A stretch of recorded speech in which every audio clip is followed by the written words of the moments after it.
Good evening, and welcome to the Cabinet of Fever Dreams. Tonight, a tale of sickness, science, and ice. A Gelid Science is read to you tonight by me, Mike J. Langer, with musical backing by the Dark Side of Music. If you want to trick YouTube into thinking this channel is cool and showing it to more people, please comment ICE and hit that like button.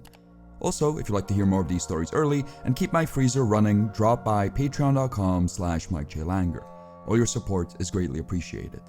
With all that said, still down for the story and put on a coat. It's cold out there.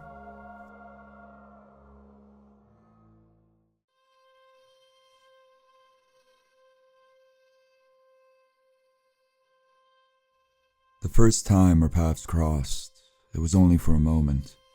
It was a drunken night of decadence, and my mind was far more focused on the visiting goddess from Sharm el-Sheikh, whose sneezes made my heart flutter. I paid little attention to the old man smoking in a corner of the ice bar. In the fevered days to come, however, his infirm form wholly consumed me. As I lay in my sickbed, terrified my life was to end at the ripe age of 20, I could see him. Whether I was dreaming or residing in my aching, shivering body, I could see him. The torn lab coat, the cracked yellowed skin, those piercing blue eyes. They stood vigil by my bed and haunted my dreams. Mayhaps those 2 weeks of sickness were a warning, a pistol shot from the universe urging me to keep my distance. Mayhaps, had I listened to my body, or even quit my job after my injury, I would have been a far saner individual today. But I did no such thing. Once my sickness calmed, I retained my employment as a drunk and indulged the mystery of the old scientist. With blind fascination, I spit into the faces of the fates and pursued my interest in a mysterious patron. It is through my own folly that I became privy to the terrible tenor of dark science in which Dr. Zimmer forged his name. It was back in the innocent year of 2012 that I met the man. After treating for my studies of life sciences at the Charles University, I further fled from responsibility and secured employ as a pub crawl guide. My job, if one could call it that, revolved around the scores of intoxicated youths that would visit Prague throughout the summers. Each day, 6 days a week, I would provide the tourists with 2 hours of free liquor and then take them on an excursion of 2 overpriced bars and a club. The bands I ran through the city would usually comprise of men, mainly young British boys to be exact, but every couple of nights an opportunity for romance would present itself. As it would happen, on that fateful eve, I was struck by Cupid's drunken arrow. She hailed from Sharm el-Sheikh and had a body which intoxicated on sight. Originally, she had been traveling Europe with her family, but had heard many whispers that Prague is a city best visited alone. She had no interest in spending time in a decadent Gothic capital in the company of her doting mother and impatient father, but for my company, she had quite the appetite. It is not easy, however, to hold a conversation with a beautiful woman when 100-strong horde stands at one's back. Much of the pleasantries we shared were interrupted by dry heaves from the dark alleys and screeches of concerned neighbors from high above. The Egyptian often disappeared back into the mass of drunken flesh for which I was responsible for, yet her melodic voice cut through all chants and jeers like a harp through television static. It was also through her sneezes that I could locate the goddess. With a soul worthy of marble, the high-pitched expulsions provided the gentlest suggestion of flaw in her perfection. The sneezes made her human. The sneezes only made me oh so more enthralled by her. The pub crawl would always finish at a multi-story club, which was the mecca of Prague's tourist traps. On the nights I found myself too exhausted, I would retreat back home through the night buses to sleep. On most nights, I would find my favorite group of drunks and take them somewhere more amicable. On that night, however, I descended to the frigid ice pub in the basement of the club. I did whatever I could to transpose my love to another establishment, but she was far too taken by the concept of a bar made of ice. My goddess relented the change to a quieter locale, yet she would only do so after cooling off in a tourist trap. Having never been to the ice bar myself, I accepted her terms. Even though I had shed my name badge and simmered down my shepherd's voice to a conversational volume, the drunken horde still recognized me as their leader. As I tried to talk to the goddess in line for the ice bar, I was constantly interrupted by shoulder grabs and shouts and cheap liquor shots I had no intention of sullying my throat with. That night, much like many nights prior, the drunken horde disrupted my search for love. It was not the drunken British children that were my undoing on that Gelid Eve. It is not they who sent me careening down the frozen hallways towards the edge of sanity. It was the staff of the drunken Tower of Babel that sealed my fate. The ice pub was popular, but small. The purveyors of the multi-story club were fully aware of the novelty a bar made of ice would provide in her blistering summer heat. They were also well versed in the folly of drunken crowds in confined spaces. For this reason, the attendance of the ice pub was limited to 20 drunks and 10-minute intervals. Though the line, much like all lines comprised of the intoxicated, had little order, I could see at least 40 persons stood before us. There was no rush. I consider myself safe in a presumption that me and my goddess would spend 20 minutes waiting, then 10 minutes shivering, and then we would be on our merry way to warmer pastures. Just as the door closed on the first batch of drunken adventurers, however, I was swept up in a change of plans. At the back of the first Arctic expedition stood 2 women from the Isles of Britain. Though both were drunk, one was deemed to be far too much of a vomit risk to grace the frozen floors. In one swift motion, the bouncer liberated the woman of her ice pub jacket, and, when searching for a replacement, he picked me out of the crowd. The bouncer and I had never spoken. He knew not a word of English or the local tongue. Though the towering man was not metropolitan in his dialect, he spoke fluently the only languages which his trade requires. With his mountainous stature and scarred face and poorly healed prison tattoos, the man spoke the twin tongues of violence and intimidation. I put up the faintest bit of protest when he shoved my arms into the Arctic coat, yet I did not allow my body to resist. The shores of the Vltava are filled with bloody faces that have made that mistake. Just before the door behind me shut, I could hear the goddess behind me sneeze. I did not take her sternulation as a sign from the universe that I should change my course. I took it as a sign that she would still be waiting for me when I left my frozen prison. Even with 20 drunks, the ice pub was far too crowded. The few ice chairs available had melted past the point of furniture and served only as vague shapes to lean on. The frozen bar was staffed by 2 figures dressed in hazmat suits who lacked any capacity for quick motion. The drunks busied themselves touching the walls and sucking at the beer bong made of ice, but I did my best just to focus on the large digital clock at the center of the pub. 10 minutes and counting. I thought I could bear the time apart from my goddess in relative peace, but within the first 2 minutes of my frigid adventure, a terrible noise bounced through the icy halls. The second British woman, the one that didn't seem like a vomit risk, she was screaming. She wanted to know where her friend was and, more importantly, she wanted out of the pub. I expected the staff to let her out, but instead they simply turned up the music to keep up the good mood. She calmed down, for a couple minutes at least. Occasionally she would bang on the door and demand to be let out, yet for most of her stay at the ice pub, she sulked. When there were but 2 minutes left on the clock, however, her hectic energy returned. In tones that couldn't even be drowned out by early 2000s hits, the woman started to scream again. When her calls for freedom yielded no results, she started to tear at the jacket she was given.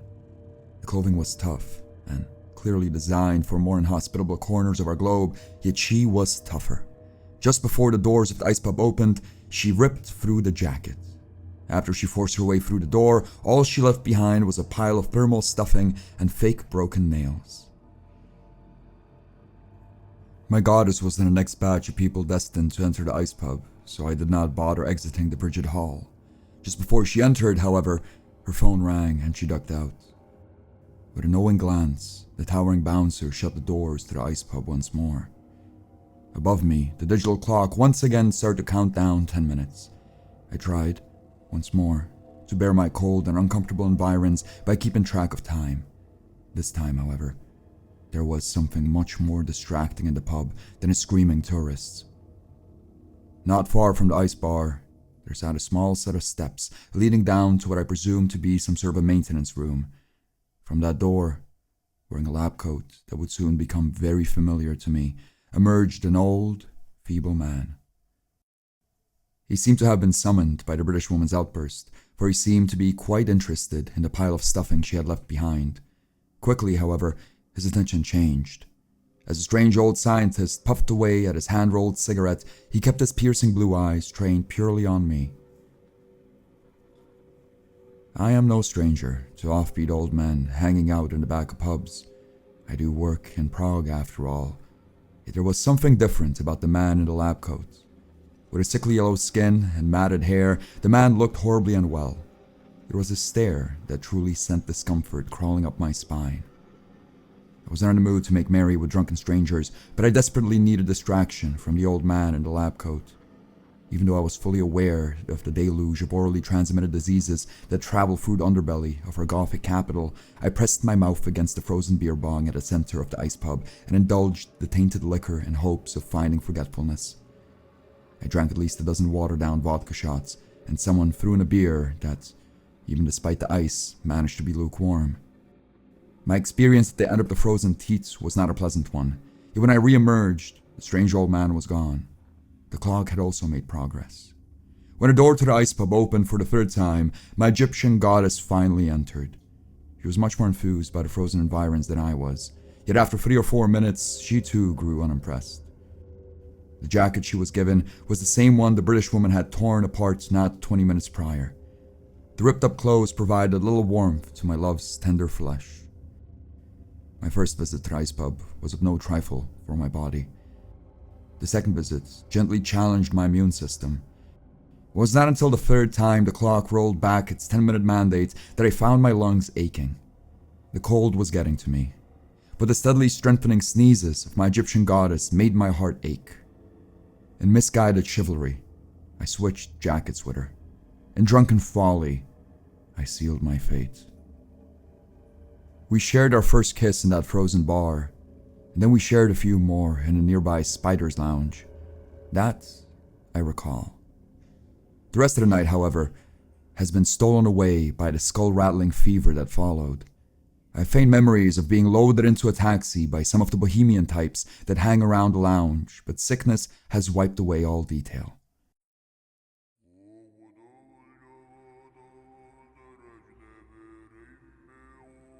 I woke the next morning, consumed by agony and drenched in sweat. The lifestyle of a pub crawl worker is not a healthy one, and I had fallen sick many times prior. It was never as horrid as my condition was then.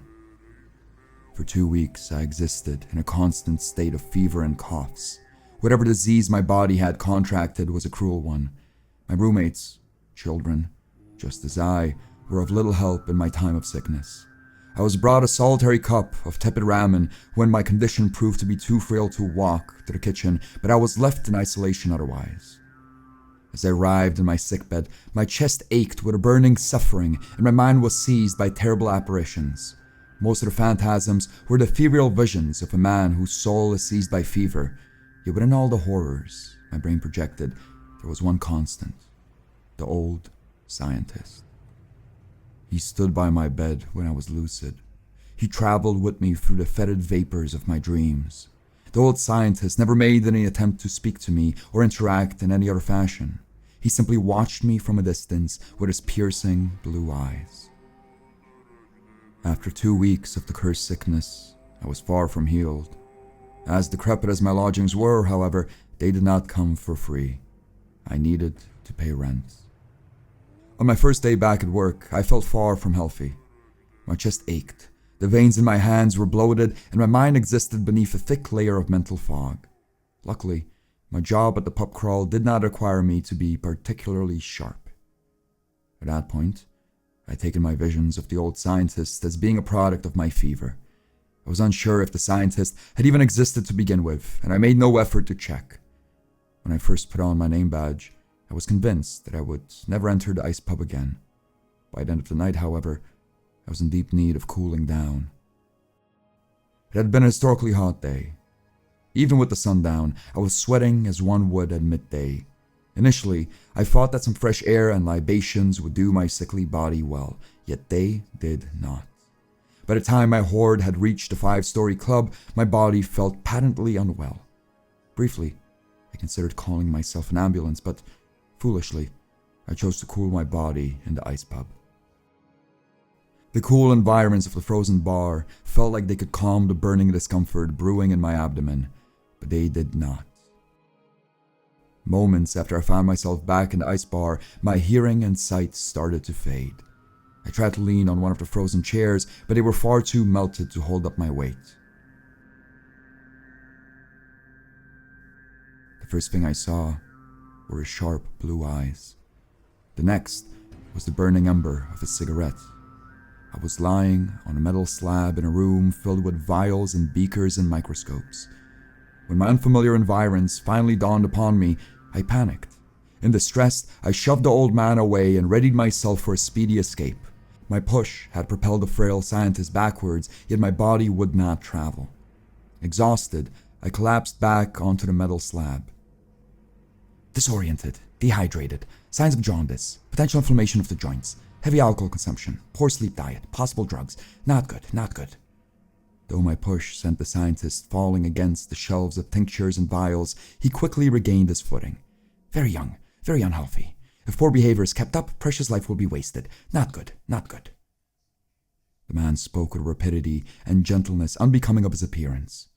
Briefly, he turned away from me to pick out an improvised package of foul-smelling balm.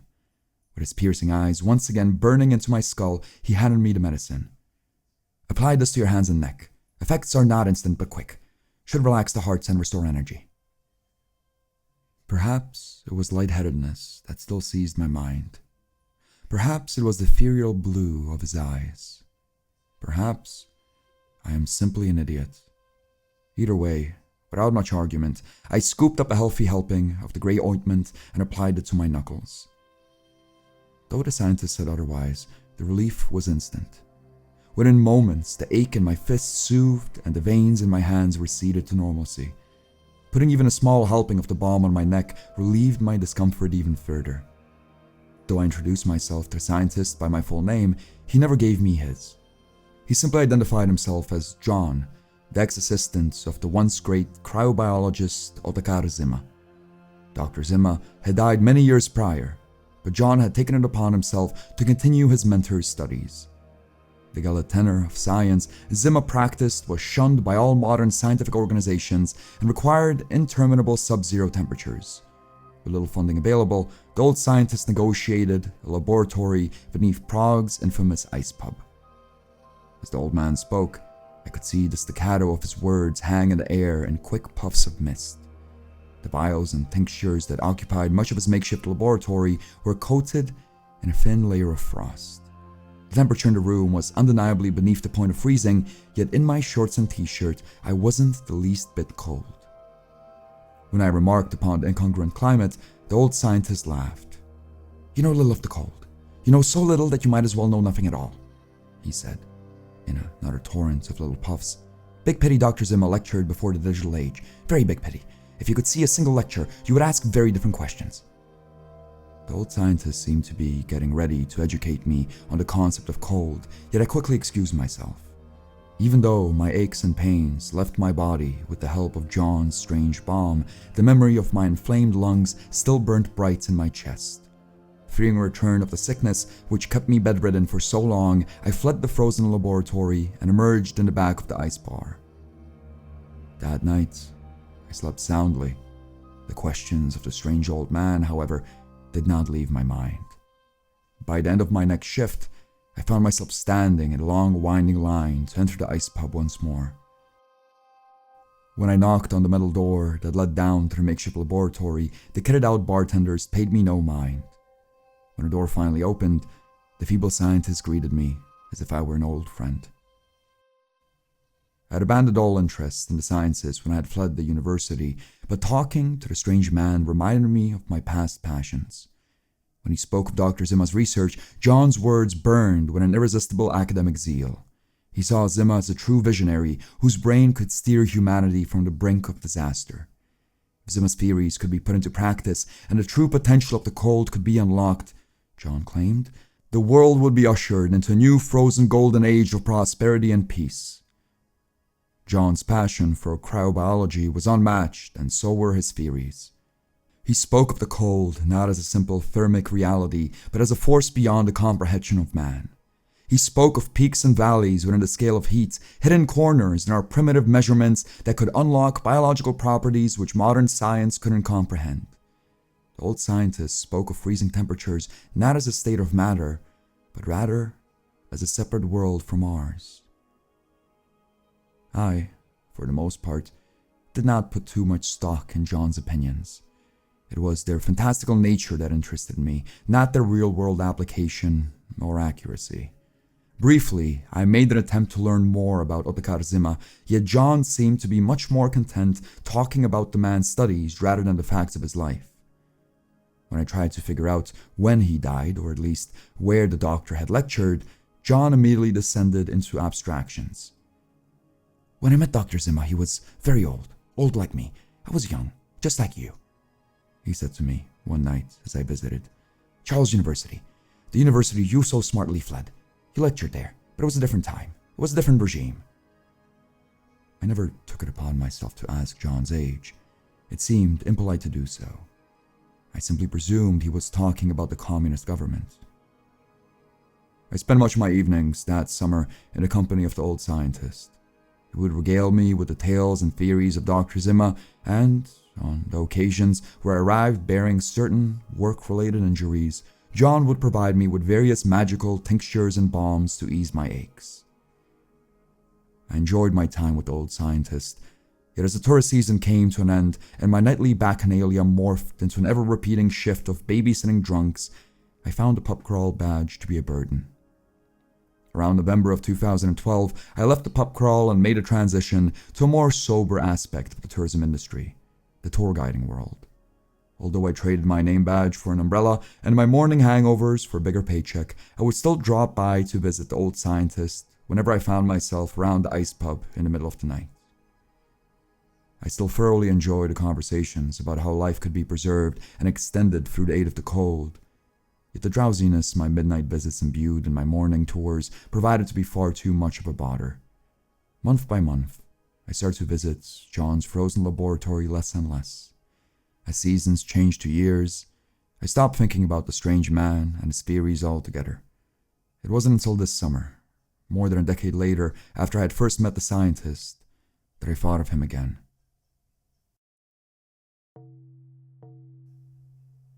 Even though the old man had stopped being a part of my day, I would still walk by the ice pub on my way to work every morning. The passage in which the establishment is located is one of the many clogged arteries of the Prague tourist trade, which becomes utterly impassable at noon when the crowds climb out of their hotels. In the early morning, when all the pilgrims sleep, the passage usually smells of last night's urine and other misadventures. That fateful morning, the passage carried only the stench of ammonia. Moments after I registered the smell, I could see its origin.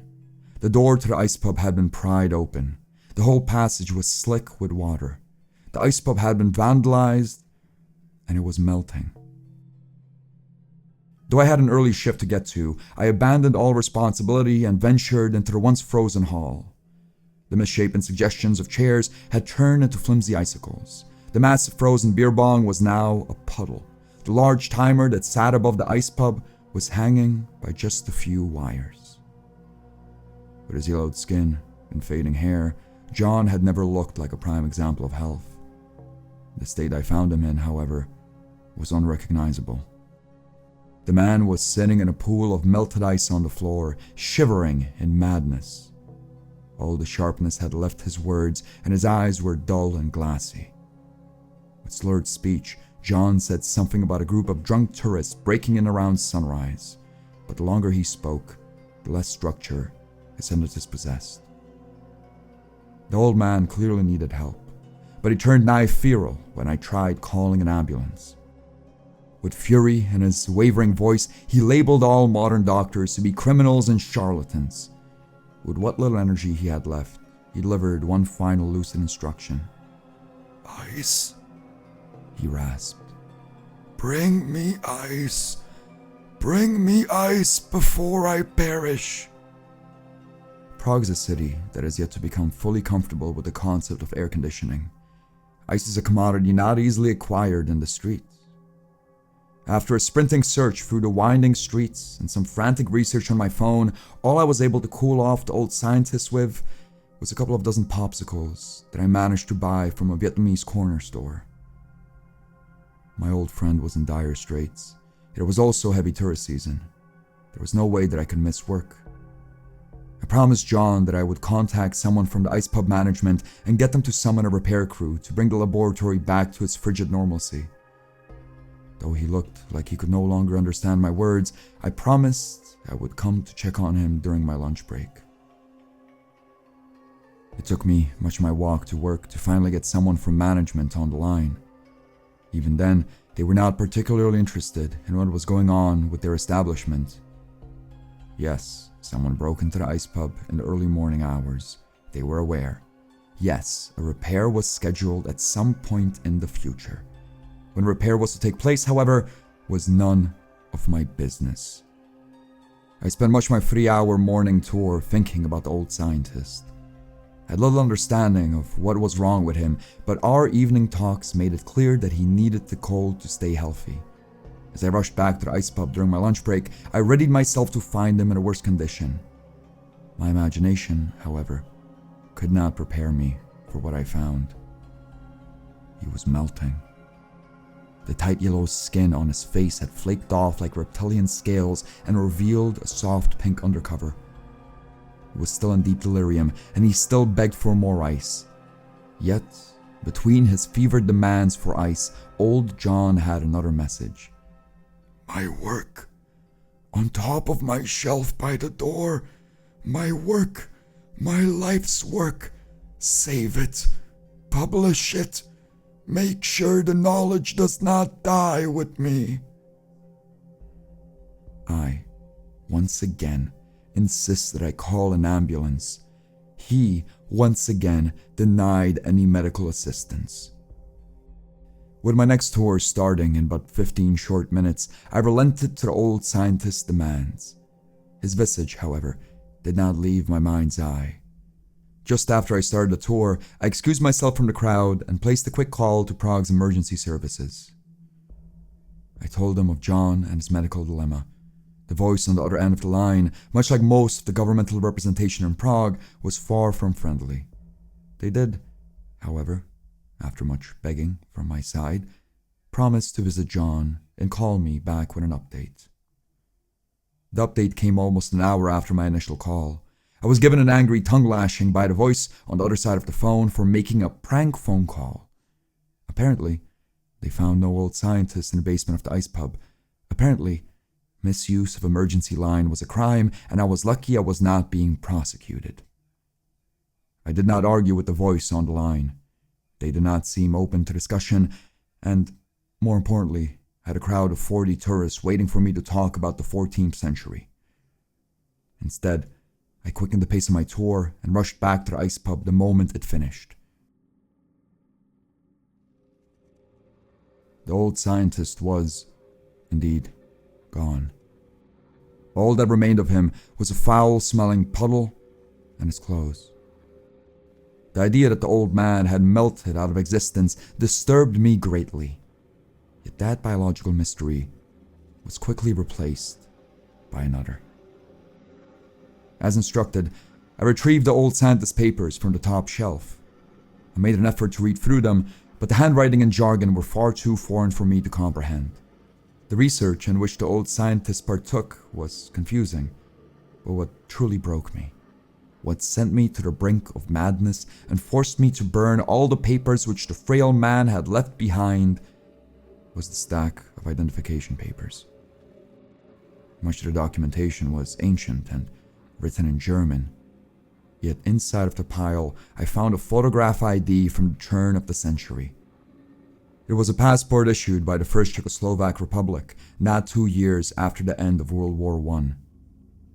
Although over 100 years old, the photograph was undeniably of the old scientist who I had spent so many nights with. Born in 1882 into an empire that no longer existed, he looked no older or younger than when I had met him. His name, as the papers claimed, was Otakar Zima.